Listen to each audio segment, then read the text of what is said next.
Another day, another vlog. At dahil late kami nagising, una namin ginawa ay maghanap ng fried chicken para sa mga kids dito sa bahay. At dahil nagmamadali na din kami, nag-tricycle na lang kami para madali lang sa pag-park. Palagi nga pala akong kinakabahan kapag ganitong nasa tricycle kami mag-asawa.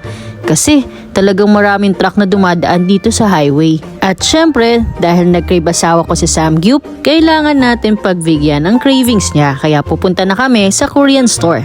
Naisipan na lang namin ngayong gabi na mag-prepare dito sa bahay kasama ang family and kids.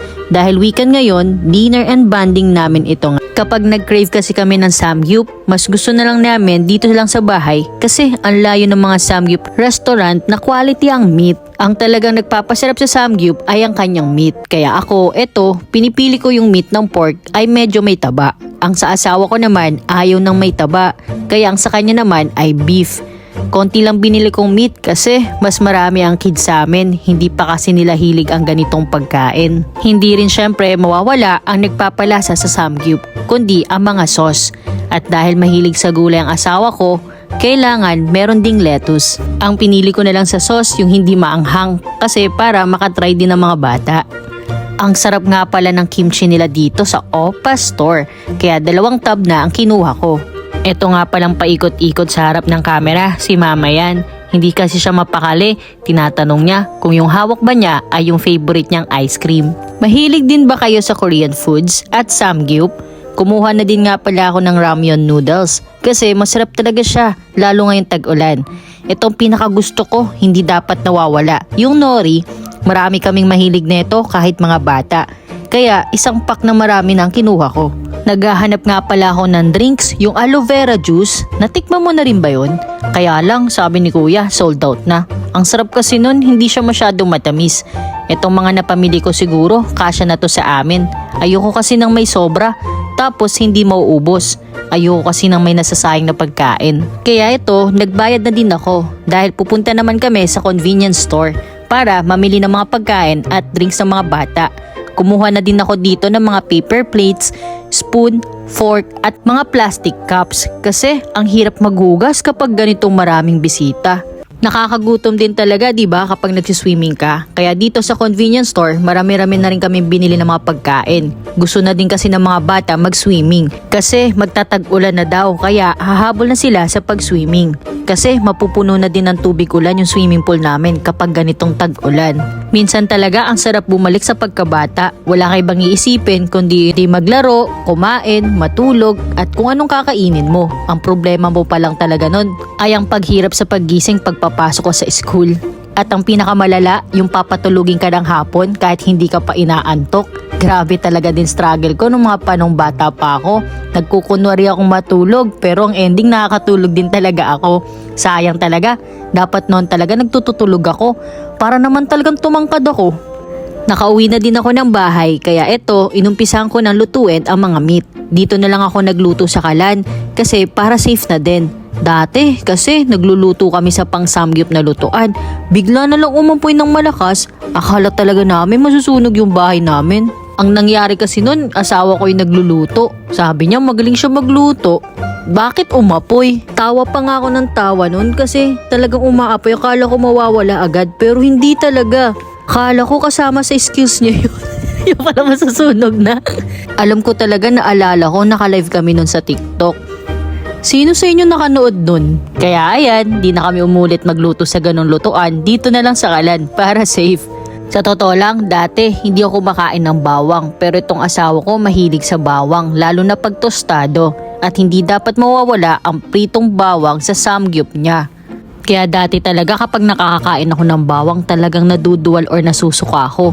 Pero dahil nakasanayan ko na, hinahanap-hanap ko na din. Kaya lang iba talaga lasa at amoy kapag kahalikan mo kumain ng bawang. Ako, habang nagluluto, si mama, asawa ko at mga patid niya, sila naman ang nagre-ready ng setup ng table namin. Alam nyo ba, 8-seaters tong dining table namin.